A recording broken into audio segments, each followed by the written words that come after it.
How many people here would like to double their income? Yes. Yes. If I could show you how, would you give it a try? Yes. That's the only test question of the evening. Because do you know how many times the average person tries on a new goal before they give up? Less than once. They say, oh, I'd like to double my income, and then they think of all the reasons why it's not possible. The most important thing is that you take action. You see, the major difference between successful people and failures is successful people are action-oriented and failures are not. And I keep looping back to that, and I've been studying this for 30, 40 years now, and I keep looping back, and I found every single study says that successful people are result-oriented. Successful people are action-oriented. They think of what they want and they take action. Does it work? Now, if you take action, only two things can happen. What are they? Succeed or fail. Pretty simple. If you succeed, you do more of it. If you fail, what do you do? Try something else. You learn something and try something else. Human beings are trial and failure organisms. We trial and fail, try and fail, try and fail, try and fail, try and fail, and then try and succeed.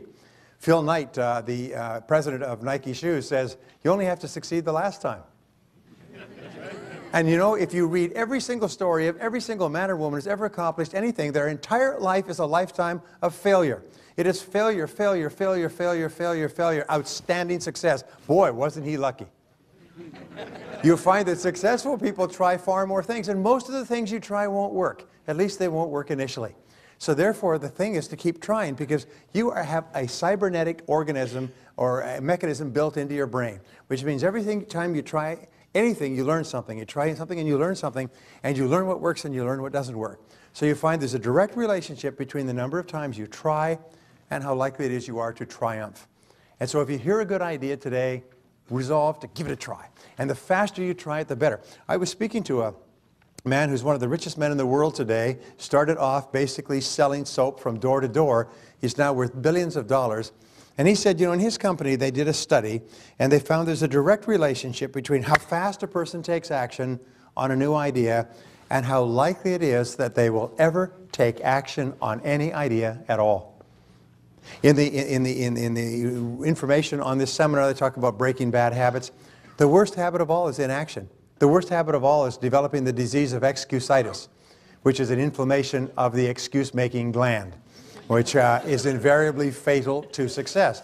The best habit you can develop is the habit of taking action on it, giving it a try, giving it a shot. And the faster you take action on any new idea, the more likely it is you'll take action on other ideas as well. So I'm going to give you a whole lot of ideas. What I'm going to ask you to do is give them a try. And these ideas are not going to cost you $1 million. I'm not going to ask you to jump out of a plane without a parachute. As they say, if at first you don't succeed, then skydiving is probably not for you.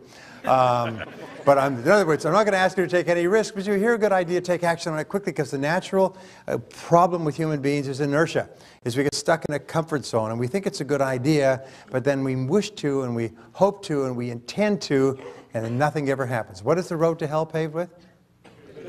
Good intentions. And so it's very important that you become action-oriented. And by the way, you are action-oriented right from the get-go, because you're here.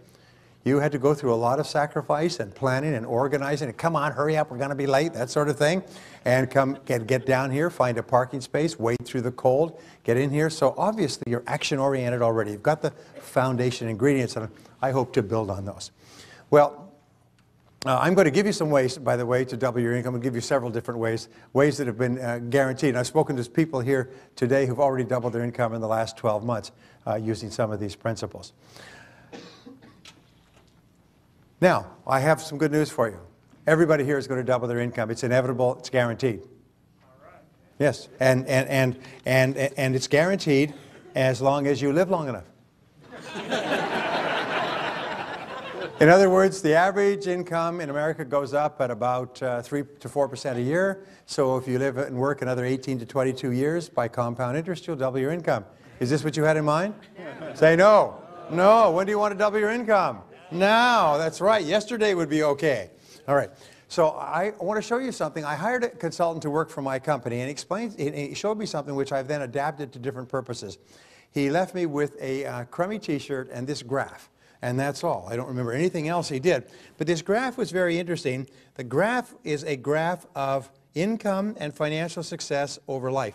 This is what he said. So he said basically everybody starts off at 0, and this is the amount of money that you can make, and then this is the amount, this is your salary income over the course of your life. Now, this is time, and this is the number of years of your life on this scale.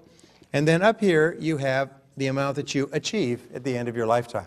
Well, most people start off, and I'll use black as an example, but most people start off earning something in their first job.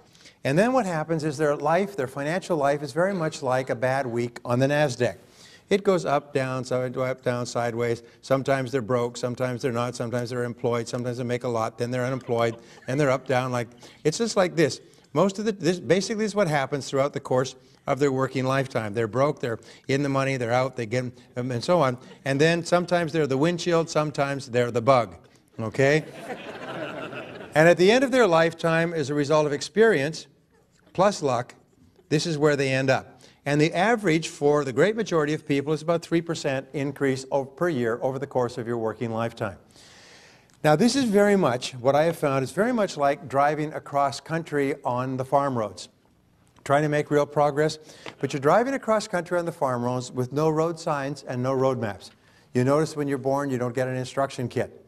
Okay? In other words, you have to figure it all out for yourself. So most people live their lives like backing up in the night and hitting something that goes thump, and you get out to see what it is, and it's a new job, or it's a new marriage, or it's an investment, or it's a new business. And so most people drive their life watching through the rearview mirror and going thump and hitting something, getting out to see what it is. So imagine you're driving across country, but imagine you're driving a Mercedes-Benz, brand new off the lot, $96,000, sophisticated electronic engineering, beautifully aligned, beautifully laid out in every single respect, but you're lost on the back roads with no road signs and no road maps. You still never make any progress. Half the time you're lost and you find yourself back, and then you're out and you're in the ditch and so on. This is the equivalent of having a great mind, living in a great country, having tremendous ambition, being intelligent, thoughtful, educated, experienced, hardworking, all the qualities that you have. But if you have all those that are in the back road and you have no road signs and no road maps, you could spin your wheels forever. So let's say you're driving along the roads and you're frustrated and you've been driving for years. Your bank account is empty. Tens of thousands of dollars have gone through your fingers. You worry about money half the time. You eat too much, drink too much, watch too much television, have too little money at the end of the month. Does anybody know what I'm talking about here? Okay? Because we've all been there for a long time. And then while you're driving along, your navigator says, honey, you know, there's a freeway over there. Every so often we can see it through the trees, and cars are whipping along it. There's a freeway over there. If we could get onto that freeway, we could really make some tremendous progress.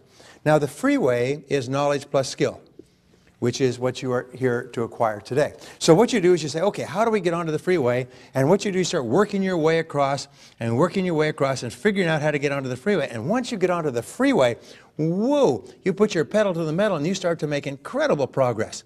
You start to make incredible progress. And this is the difference between being on the freeway and the back roads. Now, in the course of your working lifetime, there's 2 or 3 factors. First of all, you make far more money on the freeway. This is the additional money that you make. So you're making vastly more in the same period of time, and you end up with vastly more. This is how much you end up with at the end of your working lifetime.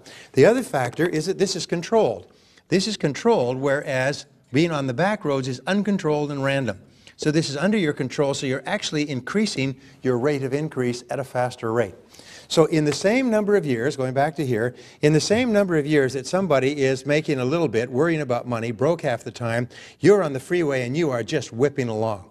Now here's the important point. There's not a whit of difference between the person on the back roads and the person on the freeway in terms of talent, ability, and opportunity. In fact, you could be driving a rusted out, burnt out jalopy spewing pollution out of the back, but if you're on the freeway, you'll make greater progress than a person driving a Mercedes who's on the back roads. There's nothing will make you madder than seeing somebody dumber than you making more money than you. You had that experience? Boy, is that ever a bummer, isn't it? You say, how can that idiot make so much money? And why? It's because the idiot has just gotten onto the freeway. Now, you know exactly what I'm talking about, don't you? Yes. That nitwit, he can't fight his bum with both hands, and he's driving a new car, you know, and living in a nice house. The interesting thing is there's not a whit of difference. Nobody is smarter than you, and nobody's better than you. Please get this out of your mind. This is one of the greatest soul-destroying obstacles to success, is we get this idea that if somebody's doing better than me, he or she must be better than me. In other words, we jump to conclusions, groundless conclusions, but we assume that correlation is causation. He is better, he is doing better, he must be better. But then we make the next jump, like a frog jumping from lily pad to lily pad. The next jump is that I must be worse than him if he's better than me. Then you start thinking, well, he lives in a big house and drives a nice car. He or she must be worth more than me, so therefore I must be worth less. And the feeling of undeservingness, worthlessness, being less than other people, and inferiority complex is the #1 reason for underachievement and failure. It's like entering a race with a racer whose you feel is vastly faster than you. You don't even try. What the heck? I don't have the right ingredients. I didn't get good grades in school, so therefore I'm not going to do well in life. And by the way, we did a little bit of surveying on your background before you came here tonight, and we found, this will shock you, there are people in this very room who did not get good grades in school. Yes. Can you believe that? You may be sitting next to one of them right now. And we know who you are. And the point is this, if you were told all the time you were growing up, and you were conditioned to believe you don't get good grades in school, don't go to college, don't go to a good college, you won't do well in life, then what you do is you sit there with your foot on the brake of your own life. And you'll hold yourself back. And there's no real reason. All the problems, all the obstacles are within us. Anais Nin, the wonderful writer, said, we don't see the world the way it is, we see the world the way we are. And so what happens is we think, well, I wasn't that smart, I came from a small town, didn't go to a great college. Forget about it. Do you know Forbes magazine does the Forbes 400 each year? And in the Forbes 400, they take the 400 richest men and women in America. Well, every so often they slice and dice them on different categories. Not long ago, what they did is they took and they sliced and diced them in terms of education versus net worth.